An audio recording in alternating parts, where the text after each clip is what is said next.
First, though, look at this adorable creature. This is a capybara.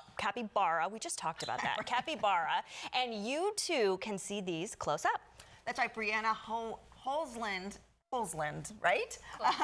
From CapyCove is here to tell us how to see these cute little fellas. So, okay, before we learn about how to see them, can we kind of define what a capybara is? Yeah, so the capybaras are the largest rodents in the world.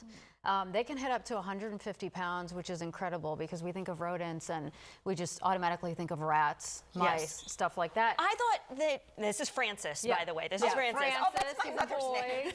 Francis. Okay. So, but Francis, when I saw him, I went, "Oh, he's so big," and you're like, "What? This is small." Right, yeah, he's only 6.5 months old right now. And, you know, they grow at a slow pace. So I'm thinking by 2.5 years, you'll start to see that size difference.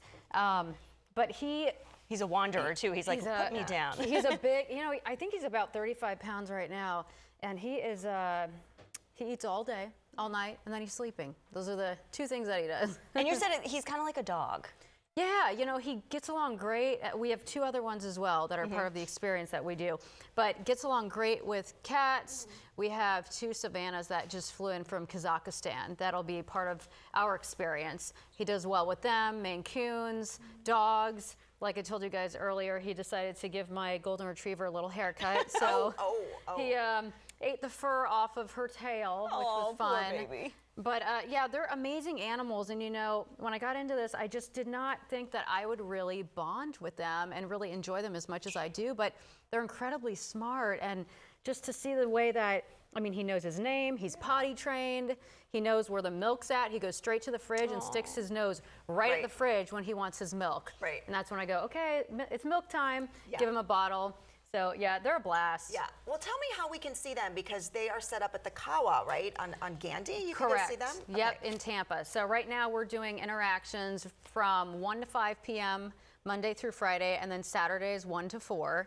And it just gives you a more intimate experience to where, you know, we have typically like at the most 7 people at a time that are interacting with the 3 of them. And then we do have a little bunny rabbit, which does really well with little kids. Yeah, and there's something new coming up too. Yeah, so, you know, the ultimate goal or what we have planned for the future is we have a lagoon that is being developed in St. Pete. It's close to Mazzaro's. You know, our focus was we wanted people to see them in their natural environment where they are able to swim because they are semi-aquatic, so they can hold their breath for up to 5 minutes underwater.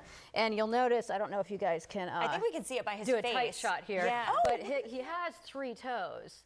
So and you they're can kind see of webbed? They're webbed. swimming. They're very, very webbed. Yeah.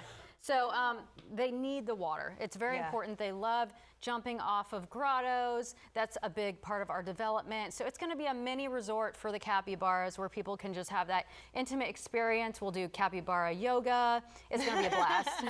And they're so good with people too. He's been walking all over the studio. Everybody's wanted to come and meet him, and they he's don't been mind so being friendly. held. No, I mean, he's easy. I mean, of course he wants his lettuce. So if you want to feed him a little bit of that. Oh, okay. Here's big boy. Do I rip it off? Or just just hand it to him. He's going to...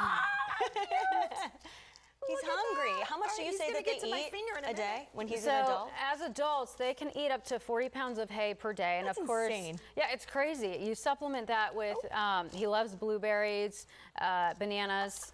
You don't want to give them too much sugar just because they cannot metabolize all of that. But they eat all day. You know, look at this guy. He'll, and then I always say, if you want a puree, this is the best way to do it.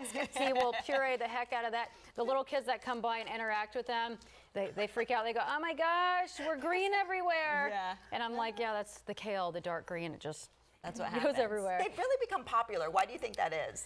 You know, I just think that this country has really discovered the fact that it's an animal you can interact with, and the liability is just, it's so low. They're not aggressive. They're very docile.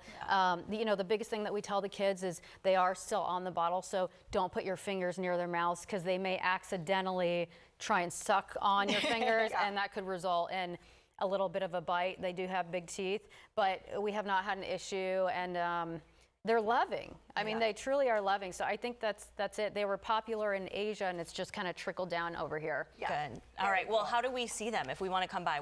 Where do we need to go? Yeah, so the Kawa on Gandy in Tampa, it's right there before you hit the bridge going to St. Pete. Go there between 1 and 5. You will get a free coffee from Kawa as well. It's $40 per person.